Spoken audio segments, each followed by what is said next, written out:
Yo, what's up with y'all, man? I hope you're doing good. If you're new and you're a fan of the NBA, subscribe to this channel, so let's get straight into it. It's like it's Minute Maid, hijack 4, renegade, 24, number 8, Kobe shit fade away, ballin' since 11th grade, still in school, let them hate. So it finally happened. After months and months and months of all this anticipation, we finally know the draft order. To those who pulled up to the stream though, I just want to say thank you. And to those who missed out on the stream, here's basically my reaction that sums it all up. Hornets?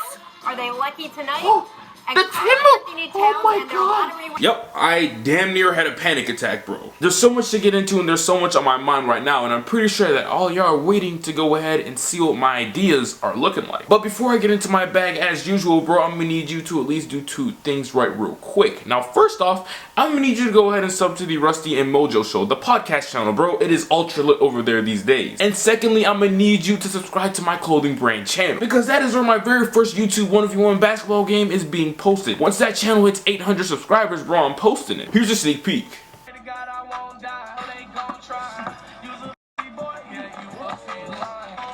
The moment we hit 800 subscribers, I promise you I'm dropping that video. But at the end of the day, it's up to you all watching.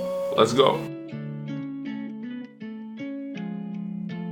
By far, the biggest shocker has to be, and it's not even close, to Minnesota Timberwolves. They weren't even thought of a possible team to land a top pick, let alone the #1 overall pick. The T-Wolves literally just made a bunch of marvelous moves this past season. Over the past 2 years, it seemed like they've dug themselves in a really deep hole and got into an ultra messy situation. But bro, what a way to bounce back from all these major L's. They've been smacking the entire NBA world with back-to-back-to-back W's. They already got their future right back on track by acquiring D'Angelo Russell and making their franchise player Karl Anthony Towns happy, and also on top of that, landing Malik Beasley and him being a very solid starting two guard for them. So to cap out this incredible run, they're now placed in one of the best state of minds in the league. They're in a place of abundance, they have options, and can do whatever pleases them. The last time the Minnesota Timberwolves had this type of flexibility was way back when we all thought Andrew Wiggins was going to be special. And of course when Zach LaVine was a part of the roster. The last time they had this type of flexibility, they completely effed it all up. I'm happy to say though that it'll almost be impossible to do the same thing this time around. There are so many teams out there literally fiending for that #1 overall pick, and they got it just like that. And to be honest about it, it doesn't even feel like they're all too excited about it, just like New Orleans was last year. Because right now, if they were to select the best prospect, then it would be LaMelo Ball, to many people at least. And that'll create a logjam at the point guard spot, which makes literally no sense. But that's the beauty about having options. You can do literally whatever the hell you want. If the Timberwolves had their heart set on Anthony Edwards and had wet dreams about this possible pairing and just how nicely he would fit alongside D'Lo and Cat, he could be, to them at least, the missing piece to their future, and he could set in stone a great big three that could compete for a championship in the next few years. Or if the Wolves are unattracted to the idea of holding yet another rookie's hand and taking them through this long process of being a good NBA player, then they don't gotta entertain it and could easily trade the pick away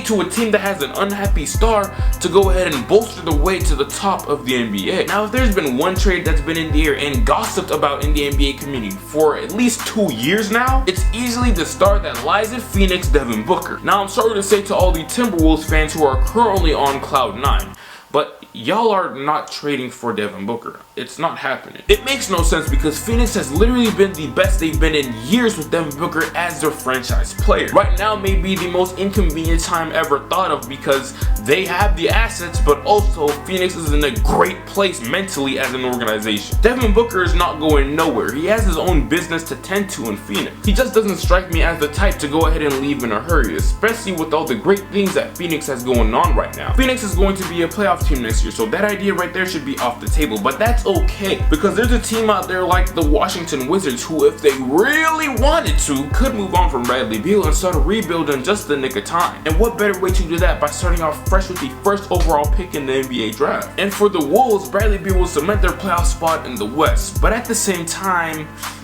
I don't really know if the Wolves will go ahead and be willing to do such a thing because, bro, I ain't gonna lie, it's a very strong chance that they have PTSD. The last time they traded for a star shooting guard, things didn't really end up too well. And also, they're not even in a real need for a star two guard because Malik Beasley is actually good. But to come to a conclusion about the Timberwolves, if they were to make a trade happen, now would be the time. Karl Anthony Towns and D'Angelo Russell have gotten their reps up under their belts in the NBA now, and are obviously much more experienced, and they're in similar similar places in their career. They have a lot to prove. And adding on another rookie compared to a 27, 28-year-old seasoned vet who's a certified bucket and Bradley Beal just may slow down their process. The Warriors are in a similar situation as the Wolves in the draft. There is no simple solution or answer here. Literally all year long, they were rumored to be the team that selected once upon a time ago poster boy of the 2020 NBA draft, James Wiseman. And I'm almost certain that this year that will not be the case. They should be way more open to selecting other prospects. But the thing about that is that they may not be getting the most value out of their pick by selecting who they want, because they could easily trade down. It wouldn't make much sense. They gotta capitalize on this great position that they're in. If they were to do such a thing, then the possibility of them trading down is very real. They could easily take advantage of some of these scrub teams around the NBA. Like for instance, the Atlanta Hawks. Now this ain't no prediction or anything like that. I promise you this is off of the dome. But if the Hawks were in a state of desperation, which it's never good to make moves when you're desperate because you're not in the right state of mind. But if they were to do such a thing and wanted to trade up a few spots to land the hometown kid if the Wolves don't select him, what would it take to do so? Possibly a young player from our core and another first round pick. That young player could possibly be someone who fits their playstyle perfectly, and dare I say a DeAndre Hunter? I don't know. And if they have their eyes set on who I think they have their eyes set on, Deni Avdija, then their future is literally set. And just like that, the Warriors will not only be in good shape right now, but in the next 3 to 4 years, they'll still be in good shape. There's endless possibilities for them after last night, and because of last night, their futures got a heck of a lot brighter. Eighth is the New York. Whoa! The Knicks got it! Right. We have a double jump. That means that both Charlotte and Chicago have jumped into The Knicks got it! Oh my god!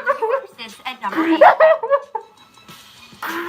That right there was the highlight of my night. No offense, Knicks fans. But damn, that gotta hurt way more than missing out on Kevin Durant and Kyrie Irving last summer. Because I'd like to think that most of the NBA world didn't give Knicks fans much crap over visualizing themselves in LaMelo Ball being one. I was on your side and I actually wanted to see LaMelo Ball on the Knicks. And to see y'all still get screwed by the lottery balls is just...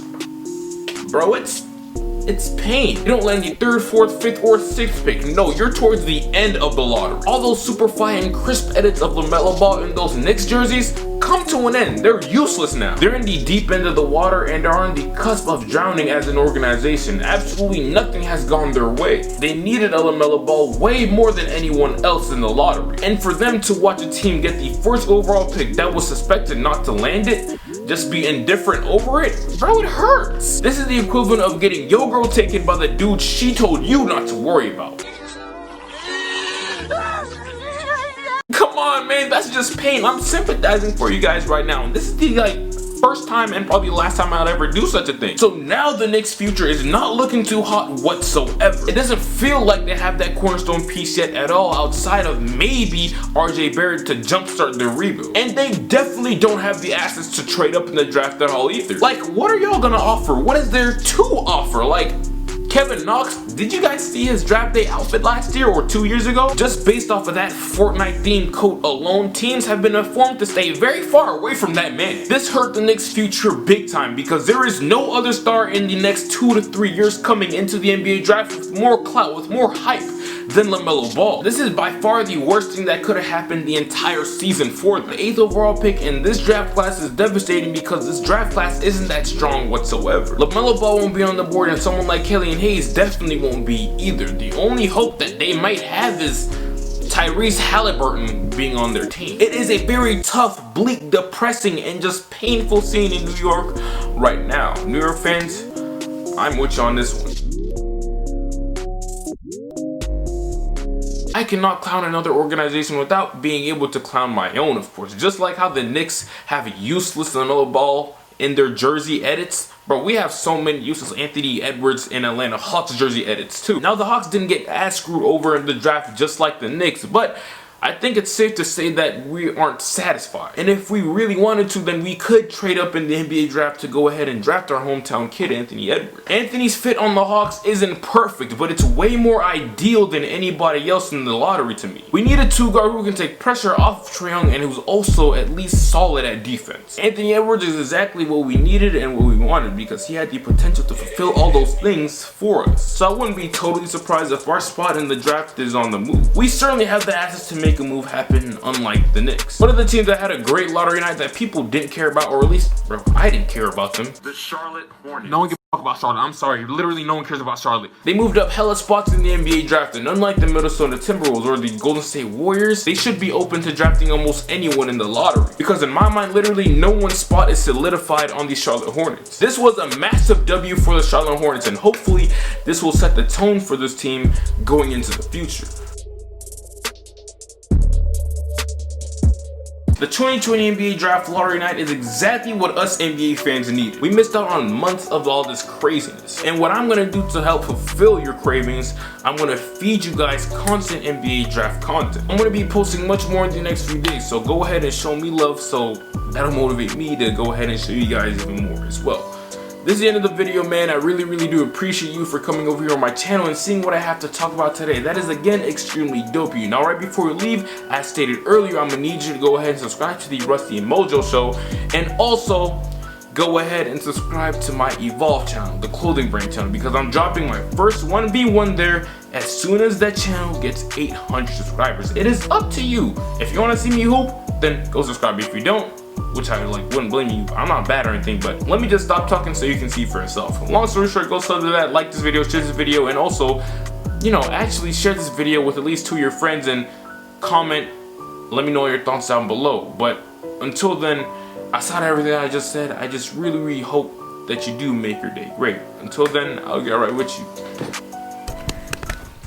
No way, remember back when I couldn't get a play, no home, I ain't have a place to stay, I got to work, made it serve, free the way, told my girl who'd ever thought.